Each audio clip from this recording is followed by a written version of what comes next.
অনেকগুলো সমস্যা অর্থনৈতিক, সামাজিক, রাজনৈতিক এবং আইনশৃঙ্খলাজনিত সমস্যা। এটি সরকারকে একেবারে অক্টোপাসের মতো আঁকড়ে ধরে আছে। আজকের দিন পর্যন্ত যে খবর, সেখানে দেখলাম যে সরকার অভ্যন্তরীণ খাত থেকে অর্থাৎ ব্যাংক থেকে, ব্যাংকিং ব্যবস্থা থেকে যে পরিমাণ অর্থ ধার করেছেন, সেই ধারের পরিমাণ ১,৬৫,০০০ কোটি টাকা। ৬ মাসে ১,৬৫,০০০ কোটি টাকা। বাকি সময় সরকার কিভাবে এই ঋণ পরিশোধ করবে, কিভাবে টাকা পাবে, আর কিভাবে সরকারের ব্যয় নির্বাহ করবে, এই পুরো জিনিসটি আমাদের মাথায় ঢুকছে না।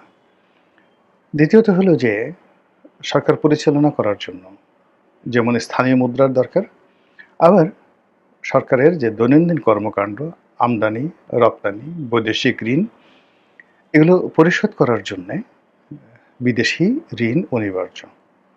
আর সেই ঋণটি মিনিমাইজ করতে পারে আমাদের যে রপ্তানি বা আমরা যে রেমিটেন্স পাই, সেই রেমিটেন্সের মাধ্যমে। এখন রপ্তানি খাতে যে আয়, সেই আয়টা একটা সার্কুলেশনের মধ্যে থাকে, কিন্তু বিদেশ থেকে যে রেমিটেন্সটা আসে, সেই রেমিটেন্সটি যদি সরাসরি আমাদের কোনো উৎপাদন না থাকে বাংলাদেশে, তাহলে সরকারকে সেই রেমিটেন্সের অ্যাগেনস্টে ডলার রেখে সেই ডলারের অ্যাগেনস্টে মুদ্রা ছাপিয়ে জনগণকে সেই মুদ্রা, অর্থাৎ যাদের পক্ষে এই টাকাটা পাঠানো হলো, যেমন ধরুন আমি কানাডাতে থাকি, আমি আমার আত্মীয়র নামে $৫,০০০ পাঠালাম।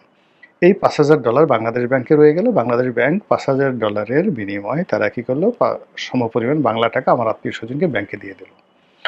আচ্ছা, এখন এই টাকাটা, এই যে $৫,০০০ বাংলাদেশ ব্যাংকে রেখে দিল, সেই বাংলাদেশ ব্যাংক এই ডলারটা আমদানি ব্যয় দিল, ঋণ দিল, কিন্তু এই যে $৫,০০০ সমপরিমাণ, অলমোস্ট ধরুন ৬ লাখ টাকা, ৬ লাখ টাকা সে যে দিল, সেই ৬ লাখ টাকা কী করে সে ম্যানেজ করবে? সে কি টাকা ছাপিয়ে দিবে? তাহলে তো এটা ইনফ্লেশন হয়ে যাবে। কিন্তু সে যদি আমাদের অভ্যন্তরীণ ব্যবস্থা থেকে ব্যবসা বাণিজ্য, রেভিনিউ কালেকশন, সরকারের যে আয়, অর্থাৎ সরকারের আয় হতে হবে, সে আয় থেকে যদি দেয়, তাহলে কিন্তু সেখানে অর্থনীতির একটা ভারসাম্য রক্ষা হয়। কিন্তু বিদেশ থেকে টাকা পাঠাচ্ছে, কিন্তু সরকারের কোনো আয় নেই, তাহলে সে টাকাটা দেবে কোত্থেকে? তাকে টাকা ছাপিয়ে টাকা দিতে হবে। ফলে কি হবে? এই টাকার মূল্য মান কমতে থাকবে।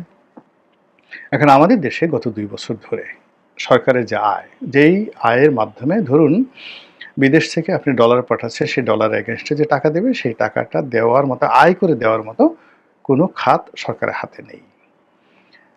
বাংলাদেশে অন্যান্য যে সকল জায়গা থেকে সরকারের আয় হয়, যেমন ধরুন আয়কর থেকে আয় হয়, শুল্ক থেকে আয় হয়, অবকারী থেকে আয় হয়, বিভিন্ন সরকারের যে প্রকল্পগুলো রয়েছে, যেমন ধরুন সেই জীবন বীমা রয়েছে, তারপর প্রতিরক্ষা সঞ্চয়পত্র রয়েছে, ডাকঘর সঞ্চয়পত্র রয়েছে, বাংলাদেশ সঞ্চয়পত্র রয়েছে, এগুলো থেকে সরকার আয় করে।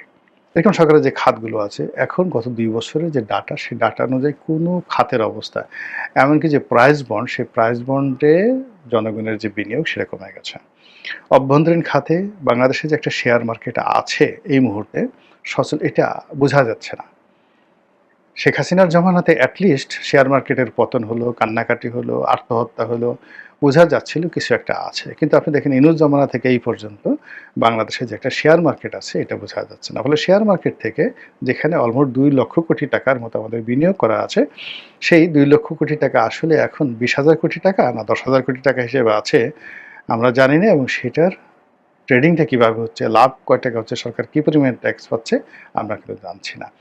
অন্যদিকে যে ব্যাংকগুলোর অবস্থা, সেই ব্যাংকগুলোর অবস্থাতে অল্প কয়েকটি ব্যাংক তুলনামূলকভাবে সাময়িকভাবে ভালো আছে। কারণ হলো, ধরুন ৪০টি ব্যাংক, ৪০টি ব্যাংকের মধ্যে ৩০টি ব্যাংকই খারাপ।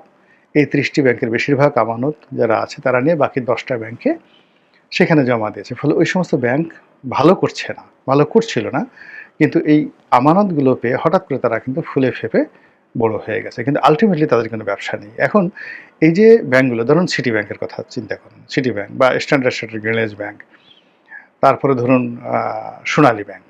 এখন জনতা, অগ্রণী, রূপালী, এই ব্যাংকগুলোর অবস্থা খারাপ। এখানকার আমানতগুলো সোনালী ব্যাংকে চলে গেছে। সোনালী ব্যাংক এই টাকাগুলো কোনো প্রাইভেট সেক্টরে বিনিয়োগ না করে তারা সরকারকে ঋণ দিচ্ছে। সরকার আবার এই ঋণগুলো ফেরত দেওয়ার মতো কোনো অবস্থা নেই। সরকার নিজে দেউলিয়া যদি হয়ে যায় তাহলে সোনালী ব্যাংকও শেষ। এই যে একটা চক্র, চারিদিকে একটা চক্র চলছে। এই চক্রের সাথে পাল্লা দিয়ে দুর্নীতি বাড়ছে। চক্রের সাথে পাল্লা দিয়ে অনিয়ম বেড়েছে, হতাশা বেড়েছে, রাহাজানি বেড়েছে, ছিনতাই বেড়েছে, হত্যাকাণ্ড বেড়েছে, খুন, ধর্ষণ, রাহাজানি বেড়েছে। কেউ কারো কথা শুনছে না। পরিবারগুলোতে যে শান্তি, সে শান্তি নষ্ট হয়ে যাচ্ছে। রাজনীতিবিদরা বা রাজনৈতিক ক্ষমতা সম্পন্ন আমলা কামলা যারা আছেন তারা বিভিন্ন ডিল করছেন।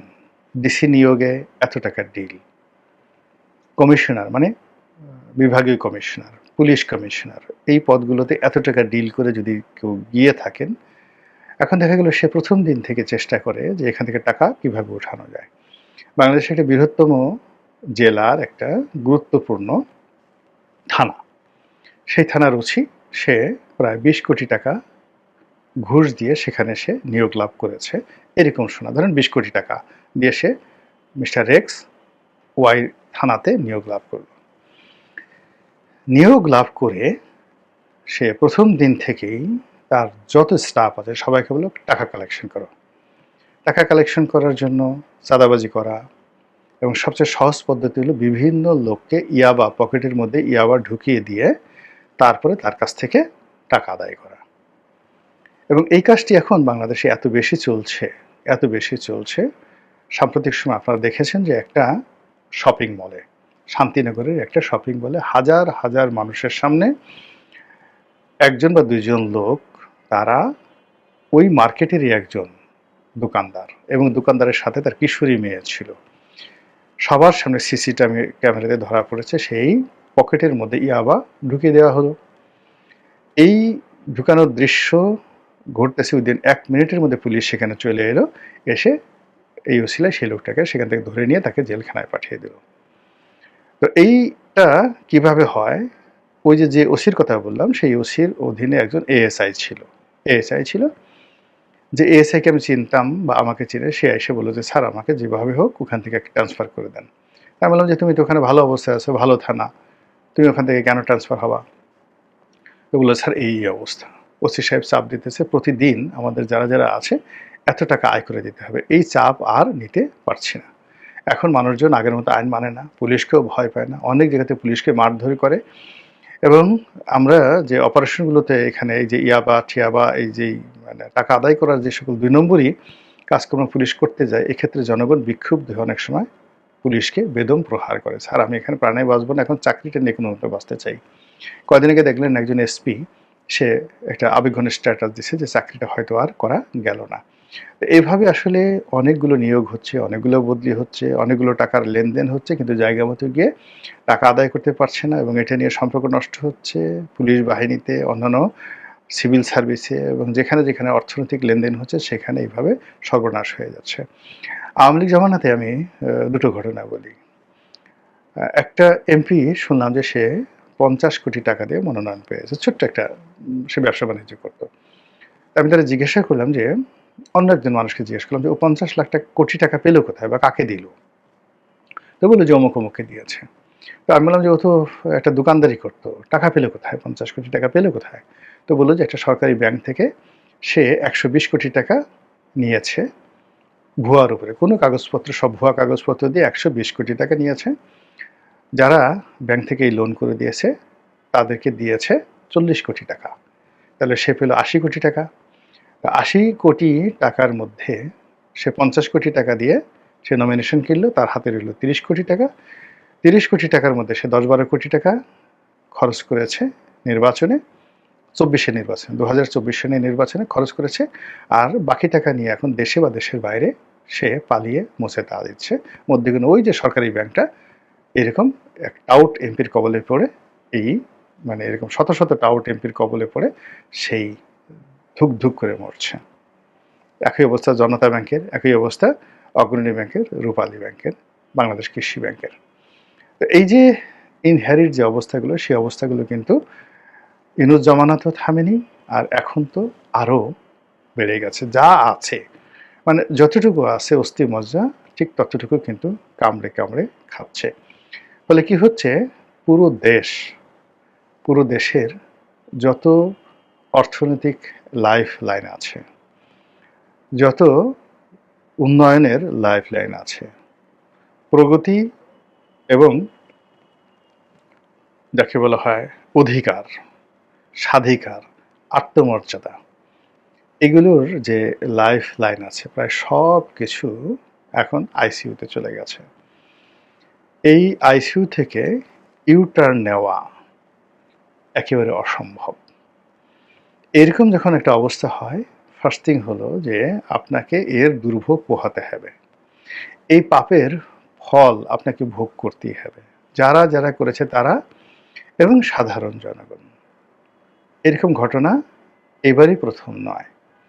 এই পৃথিবীতে আদিকাল থেকে আজ পর্যন্ত হাজার হাজার বার, হাজার হাজার রাষ্ট্র, সমাজ, দেশে ঠিক একই ঘটনা হুবহু ঘটেছে। আমাদের দেশে দেখুন যে একজন মানুষ, একটা মেয়ে রেপ হয়েছে, গ্যাং রেপ হয়েছে, 10 জন 12 জন রেপ করেছে।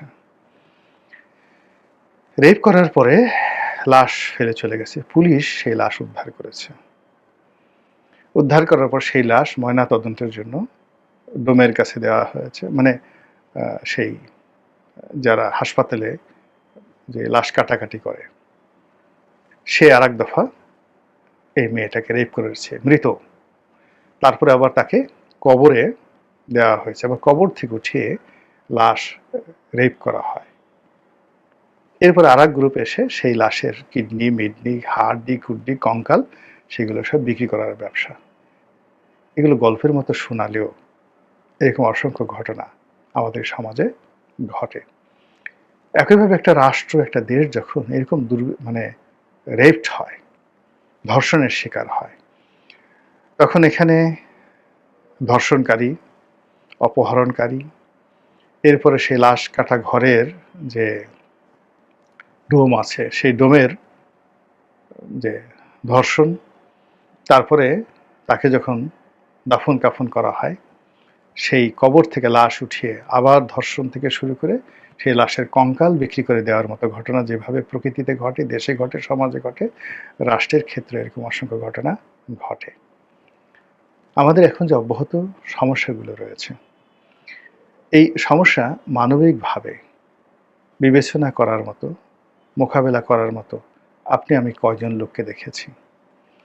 বরং এই সময়টিতে পেট্রোল আমদানি করার ক্ষেত্রে, এলএনজি আমদানি করার ক্ষেত্রে, নতুন কোনো কন্ট্রাক্ট দেওয়ার ক্ষেত্রে, বিদেশি কোনো প্রতিষ্ঠানকে কাজ দেওয়ার ক্ষেত্রে, নিয়োগের ক্ষেত্রে, বদলির ক্ষেত্রে যা কিছু হচ্ছে, একটি সংবাদও স্বস্তিকর নয়। এখানে আপনি কোনো সুপারম্যান দেখতে পাচ্ছেন না, বরং আমাদের সমাজে যে অর্ডিনারি মানুষগুলো রয়েছে তাদের চেয়ে নিম্নমানের মানুষগুলো এই জটিল সমস্যাগুলো সমাধান করার চেষ্টা করছে।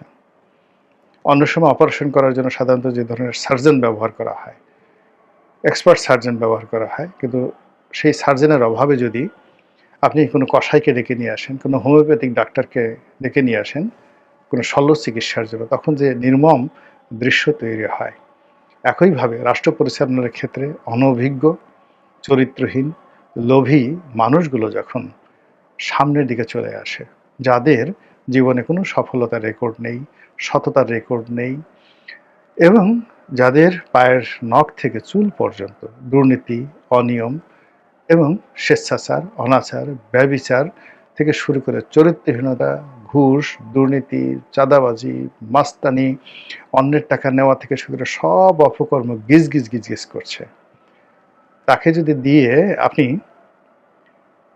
ইমামতি করাতে চান, তাকে দিয়ে যদি আপনি মিলাদ পড়াতে চান, তাকে দিয়ে যদি আপনি মানুষের গুনাহমুক্তির জন্য আল্লাহর দরবারে দোয়া করতে চান, যেভাবে আল্লাহর আরশে আজিম কেঁপে ওঠে, একইভাবে রাষ্ট্র পরিচালনার মতো গুরুত্বপূর্ণ জায়গাতে আপনি যদি তাদেরকে নিয়োগ দেন যাদেরকে আপনি নিজে জানেন এটা রেপিস্ট, আপনি নিজে জানেন এটা চোর, আপনি নিজে জানেন যে এটা মেয়ে সাপ্লাই দেয়, মানে মাগির ব্যবসা করে, আপনি নিজে জানেন যে ওর মানে নৈতিক চরিত্র বলে কিছু নেই, হোক সে নারী কিংবা পুরুষ, ওই নারী যদি হয় যার তার সাথে বিছানায় হয়, ওর কোনো চরিত্র না। যদি পুরুষ হয়, ও যে কোনো নারী, সেটা বুয়া হোক, মোয়া হোক, হিজড়া হোক, ডাজ নট ম্যাটার, যেখানে পাবে সেখানে সে হাত দিবে। আর সেই লোকের হাতে আপনি রাষ্ট্র পরিচালনা করার জন্য পবিত্রতম একটি দায় দায়িত্ব যদি তুলে দিয়ে আপনি আশা করেন যে আল্লাহ রাব্বুল আলামিন আপনাকে আকাশ থেকে আবাবিল পাখি দিয়ে সাহায্য করবে, সহযোগিতা করবে, এবং আপনি ঐশী শক্তিতে বিপদ এবং বালা মুসিবত থেকে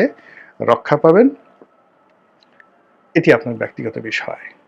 কিন্তু বাস্তবতা যেটা হয়, যে আপনি জানা সত্ত্বেও, যে জিনিসটা আপনি জানেন, জানার সত্ত্বেও একজন মন্দ মানুষকে যখন একটি ভালো কাজের জন্য আপনি তাকে দায়িত্ব দেন, তখন ওই মন্দ মানুষের যত মন্দ কাজ, সে মন্দ কাজের দায় দায়িত্ব আপনার পথের সমস্ত নূর, সমস্ত সম্ভাবনা, নূর মানে আলো, আপনার পথের সমস্ত আলো ও নিয়ে নেয়, পুরো পথকে অন্ধকার বা জুলমাত দ্বারা ভরে দেয়। এরপর আপনার বিবেককে মানে নষ্ট করে দেয়। আপনি ভালো চিন্তা করতে পারবেন না, ভালো কিছু দেখতে পারবেন না, আপনার হৃদয়কে বক্র করে দেয়।